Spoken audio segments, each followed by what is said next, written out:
अस्सलाम वालेकुम दोस्तों, आज हम एक नई वीडियो के साथ हाजिर हैं। आज के वीडियो में हम पढ़ेंगे disorders of guts.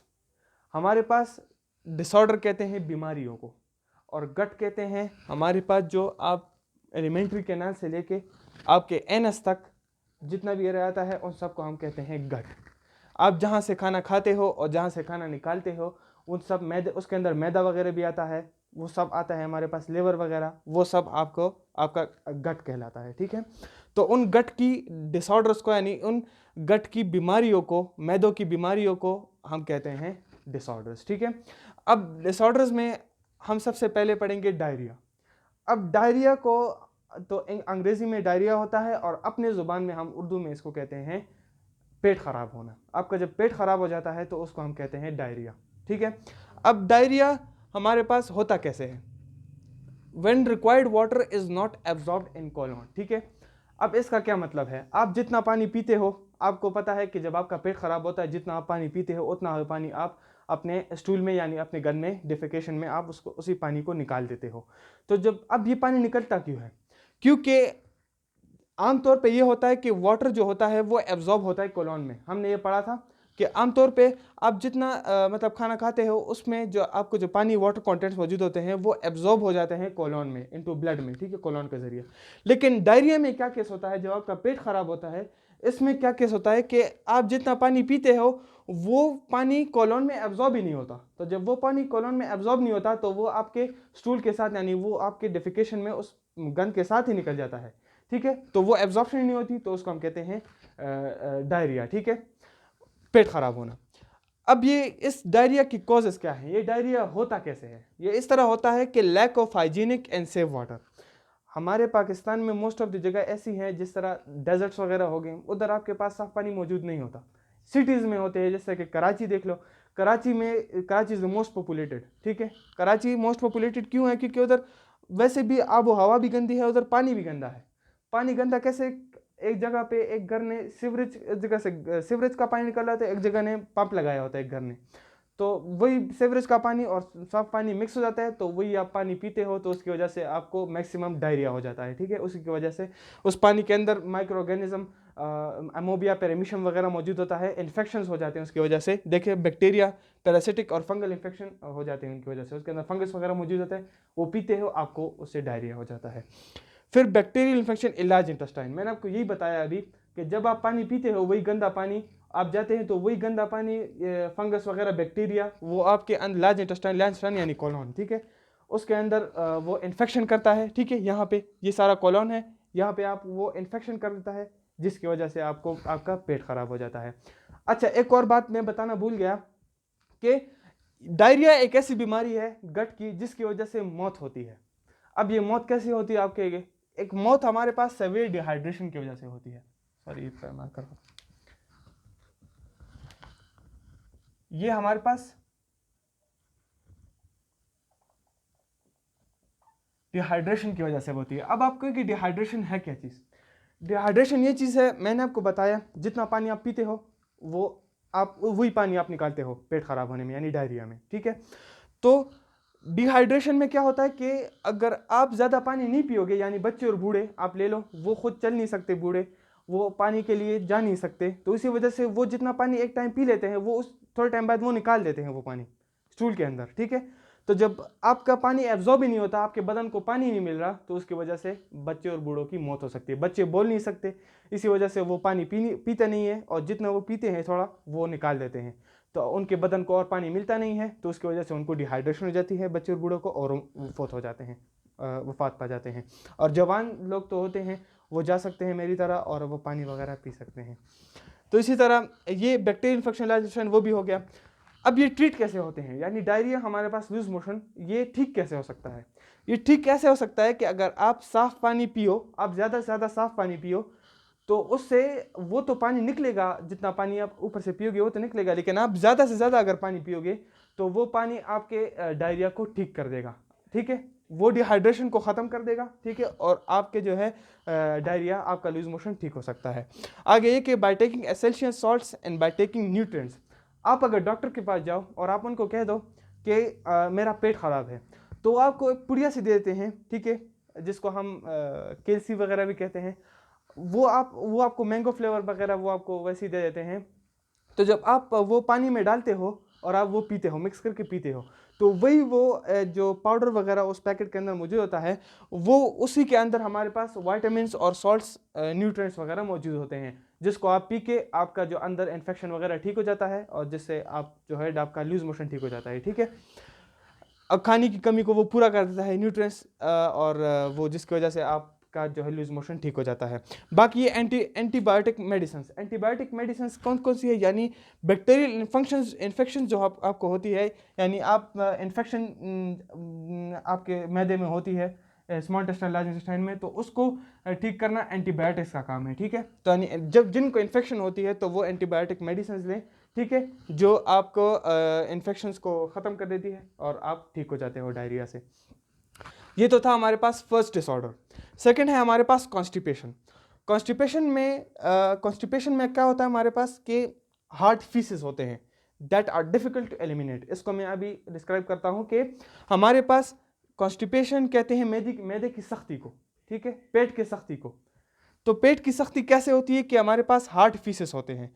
Hard faeces क्या मतलब कि हमारे पास जो गंद होता है पेट के अंदर, ठीक है, तो उसके अंदर हमारे पास जो पानी जो होता है वो उसकी कमी आ जाती है, जिसकी वजह से हमारा जो स्टूल होता है तो वो सख्त के सख्त ही रह जाता है। ठीक है, तो उसके अंदर जब पानी नहीं होगा तो वो फिर निकलने में डिफ़िकल्टी, यानी उसकी लिब्रिकेशन कम हो जाती है, तो वो फिर निकलने में उसकी तकलीफ होती है। ठीक है, तो उसको हम कहते हैं कॉन्स्टिपेशन। ठीक है, when there is excess, इधर बताया हुआ है कि when there is excess absorption of water in blood through colon।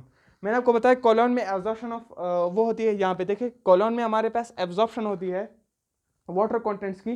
तो कॉन्स्टिपेशन में हमारे पास वाटर जो होता है वो बहुत ज़्यादा एब्जॉर्ब हो जाता है। तो जब वो ज़्यादा एब्जॉर्ब हो जाता है तो आपके खाने, आपका जो स्टूल होता है, आपका जो गंद होता है, उसके अंदर आपको जो है पानी मौजूद नहीं होता, तो उसके निकलने में फिर आपको तकलीफ होती है। ठीक है, तो वो हमारे पास कॉन्स्टिपेशन कहलाती है। अब इसके और भी कुछ कॉजेज़ हैं कि insufficient dietary fibre. Dietary fibre आपके पास केले के छिलके में मौजूद होता है, आपके पास रोटी है, ठीक है ना, जो रोटी जो होती है उसके अंदर, बाजार रोटी नहीं, जो घर की आप रोटी बनाते हो उसके अंदर, जब उसके अंदर डाइटरी फाइबर मौजूद होता है, तो इसीलिए हज़रत मोहम्मद सल्लल्लाहु अलैहि वसल्लम ने कहा है कि आपको जो आटा होता है घर का उसे छानना नहीं चाहिए, वैसे भी आटा उसको छानना नहीं चाहिए, क्योंकि उसके अंदर हमारे पास डाइटरी फाइबर मौजूद होता है। ठीक है, जो बूरा होता है हमारे पास, ठीक है ना, तो वो डाइटरी फाइबर होते हैं, ठीक है, जो आपकी कॉन्स्टिपेशन को ना होने से मतलब मदद करते हैं, आपका कॉन्स्टिपेशन ना हो, वो आपके स्टूल को पास होने में मदद करते हैं। ठीक है, तो इसी वजह से इनसफिशिएंट डाइटरी फाइबर, अगर आपके मैदे में डाइटरी फाइबर नहीं है, खाने में डाइटरी फाइबर नहीं है, तो उसकी वजह से आपका मैदा सख्त हो सकता है। और बाकी यूज़ ऑफ मेडिसिन, अगर आप बहुत ही ज़्यादा मेडिसिन खा रहे हो, हद से ज़्यादा अगर आप कोई मेडिसिन खा रहे हो, ठीक है, तो उसकी वजह से भी आपको पेट जो होता है मैदा सख्त हो सकता है। Tumours in rectum and anus, rectum anus में भूल गया, एंड एनस, ठीक है। अच्छा, ट्यूमर्स क्या मतलब होते हैं, रसोली, ठीक है, ट्यूमर्स का मतलब होता है रसोली। इस ट्यूमर्स के बारे में पीछे वीडियो बना चुका हूँ, एक होता है बेनाइन और एक होता है मैलिग्नेंट, ठीक है, वो भी मैं आपको पीछे बता चुका हूँ। तो ट्यूमर्स होते हैं हमारे पास, अगर आपके एनएस के अंदर इस जगह पे, अगर आपके इस पार्ट के अंदर रसोली हो, कोई ट्यूमर मौजूद हो रेक्टम में, ये रेक्टम है, इस रेक्टम के इस रेक्टम में या ऊपर भी कहीं पे आपके पास रसोली मौजूद हो, तो वो भी आपके खाने को रोक सकती है। ठीक है, मतलब आपके कॉन्स्टिपेशन, उसकी वजह से भी जब आपका यहाँ पे खाना रुक जाएगा तो जाहिर बात है ये जगह सारा फूल जाएगा, हमारा इंटेस्टाइन ब्लॉक हो जाएगा, तो उस ब्लॉकेज को भी कॉन्स्टिपेशन कहा जाता है। तो इसकी वजह से भी हमारे पास कॉन्स्टिपेशन होता है। अब ये ठीक कैसे हो सकता है, जैसे मैंने कहा ट्रीटमेंट में बताएंगे। ट्रीटमेंट क्या होगा, ये ठीक कैसे हो सकता है कि अगर आप ज़्यादा पानी पिए, जिस तरह मैंने आपको इधर बताया कि आपकी एब्जॉर्प्शन बहुत ही ज़्यादा हो जाती है, कॉलोन में पानी ज़्यादा एब्जॉर्ब होता है, तो हमारा जो स्टूल होता है वो सूखा रह जाता है। इसलिए अगर आपको कॉन्स्टिपेशन है तो आपको ज़्यादा से ज़्यादा पानी पीना चाहिए, क्योंकि अगर ज़्यादा पानी पियोगे तो उसकी वजह से एक्सेस एब्जॉर्प्शन कम हो सकती है और आपके खाने को लिब्रिकेशन मिल सकती है। ठीक है, आगे ये कि टेकिंग मेडिसिन कॉल लैक्सेटिव्स, ठीक है, लैक्सेटिव एक मेडिसिन भी मिलता है और बाकी आप लैक्सेटिव अपने फूड में भी खा सकते हो। यानी फूड में आप बनानास देखो, बनानास खा सकते हो, बनाना की पीस देखो, उसके अंदर आपको जो है लैक्सेटिव मिल सकता है। आप खिचड़ी देखो, तो खिचड़ी आप घर में पकाते हो, उस खिचड़ी को आप देखो उसके अंदर भी हमारे पास उसको भी आप लैक्सेटिव्स कहते हो, ठीक है। तो वही आप खाओ तो उसकी वजह से भी आपका कॉन्स्टिपेशन जो होता है वो ठीक हो सकता है, और ये भी आपके खाने को लुब्रिकेशन प्रोड्यूस करता है, जिसकी वजह से आपका खाना ब्लॉक नहीं होता, गन ब्लॉक नहीं होता आपका। आगे कॉन्स्टिपेशन भी हो गया हमारा डिसऑर्डर से, दूसरा डिसऑर्डर था। अब तीसरे डिसऑर्डर की तरफ आते हैं जो है ulcer. Ulcer is the most important, ठीक है, ये आपने याद रखना है। Ulcer is the most important disorders of GIT tract और गट, ठीक है। अल्सर में आप क्या होता है, अल्सर को आपने और से समझना है कि अल्सर में जब excess amount of HCl release, अच्छा आप देखो कि आप जब भी खाना खाते हो तो वो तो मैंने आपको पिछले वाले लेक्चर में बता दिया कि मैदे में क्या क्या सिस्टम होता है, आपके जूसेस निकलते हैं खाने को डाइजेस्ट करने के लिए, ठीक है। एक होता है HCl, म्यूकस, पेप्सिनोजिन वगैरह, मैंने आपको बता दिया था। इसीलिए इसमें भी वही केस होता है कि HCl इसमें थोड़े HCl और इस म्यूकस की मिकदार में खराबी आ जाती है। कोई HCl ज़्यादा आ जाता है, म्यूकस कम आ जाता है। मैंने आपको बता दिया था कि ये जो म्यूकस होता है ये हमारे ये स्टमक के वाल जो होते हैं, स्टमक की दीवारें जो होती हैं मैदे की, उसके ऊपर ये फैल जाते हैं, ठीक है। तो जब उसके ऊपर इस तरह फैल जाते हैं म्यूकस, तो ये क्यों फैलते हैं, ताकि HCl जो है ये बहुत खतरनाक तेजाब होता है, ताकि HCl आपके इस मैदे की दीवारों को खाए ना, ठीक है। इसी वजह से म्यूकस जो होती है वो दीवारों के ऊपर फैल जाती है हमारी। तो अल्सर में क्या केस होता है कि ये जो म्यूकस होती है इसकी तादाद कम हो जाती है। तो जब म्यूकस की तादाद कम हो जाती है, उसकी बेस कम हो जाती है, तो ये हमारे स्टमक की दीवारों पे सही तरह फैल नहीं जाता, सही तरह नहीं फैलता, और HCl जो होती है बहुत ज़्यादा मिकदार में आ जाती है। तो जब HCl ज़्यादा मिकदार में आ जाती है तो ये हमारे इस स्टमक की दीवारों को, यानी स्टमक की दीवारों में स्मूथ मसल्स मौजूद होते हैं, तो इन स्मूथ मसल्स को, स्टमक की दीवारों में जो गोश्त होता है, इस गोश्त को ये HCl पूरा तो नहीं, पूरा सुराख तो नहीं करती, लेकिन ये इस स्टमक के गोश्त को थोड़ा थोड़ा खा जाती है, थोड़ा थोड़ा जख्म पे जो होते हैं प्रोड्यूस कर देती है, जख्म पैदा कर देती है। तो जब जख्म, ये मैंने रेड से मैंने आपको ये डिस्प्ले किया हुआ है कि ये हमारे स्टमक की दीवारों को खा जाती है, उनको जख्म पैदा हो जाता है और उनको इरोड कर देती है, जिसकी वजह से आपको दर्द महसूस होता है, इंतहाई दर्द मौजूद होता है, और वही दर्द आपको आपका अल्सर कहलाता है, ठीक है। अच्छा, अब ये हमारे पास अल्सर था। अच्छा, मैंने आपको बता दी म्यूकस सिक्रेशन बिकम सफिशिएंट, ठीक है, इनसफिशिएंट, सॉरी। अब ये कॉस्ट, इसकी कॉस्ट ये होता कैसे है, ये ऐसा होता है कि अगर आप ज़्यादा चाय पिए, कॉफ़ीज़ पिए, आपके ज़ख़म, अगर आप गर्म चीज़ ज़्यादा खाएं तो आपके ज़ख़म के ऊपर ये कॉफ़ीज़ वगैरह, कोलाज भी एक एसिड ही है, वो अगर आप खाएं तो उसकी वजह से आपके जो ज़ख़म होता है, उस पेप्सी, स्प्राइट वगैरह, ये कोला एक बंदा के स्टिंग दे दो, उसकी वजह से आपके जो स्टमक की दीवारों में ज़ख़म होता है, उसके ऊपर अगर आप ये पेप्सी फेंकोगे तो उसका क्या हाल होगा, ठीक है, वो जलेगा, ठीक है। तो यही होता है, एसिडिटी ज़्यादा हो जाती है, ठीक है, जिसकी वजह से आपको अल्सर, आपको दर्द होता है, उसी दर्द को हम अल्सर कहते हैं। स्पाइसी फूड खाओ, आप चिप्स खाते हो, चस्का लगाते हो, ठीक है ना, आप जाके बर्गर वगैरह खाते हो, ठीक है, उसके अंदर ज़्यादा मिर्च डालते हो, तो वही मिर्च जब आप खाते हो तो मिर्च जब आपके ज़ख़म के ऊपर जाएगा तो आपका ज़ख़म जो होगा ना, उसका जो वो हालत वो आप अंदर ही होगा, वो आप देख नहीं सकते, ठीक है ना। तो उसकी वजह से भी आपको दर्द महसूस होता है, तो यही हमारे पास अल्सर है, ठीक है। अब ये ट्रीट कैसे की जाते हैं, ये ठीक कैसे की जाती है, ये इस तरह कि अगर आप smoking is the major cause. Smoking जो होती है, यानी जो लोग हमारे पाकिस्तान में मोस्टली सिगरेट वगैरह पीते हैं, तो वो सिगरेट जब आप पीते हो तो सिगरेट के अंदर धुआं होते हैं, धुआं आप अंदर खींचते हो, ठीक है।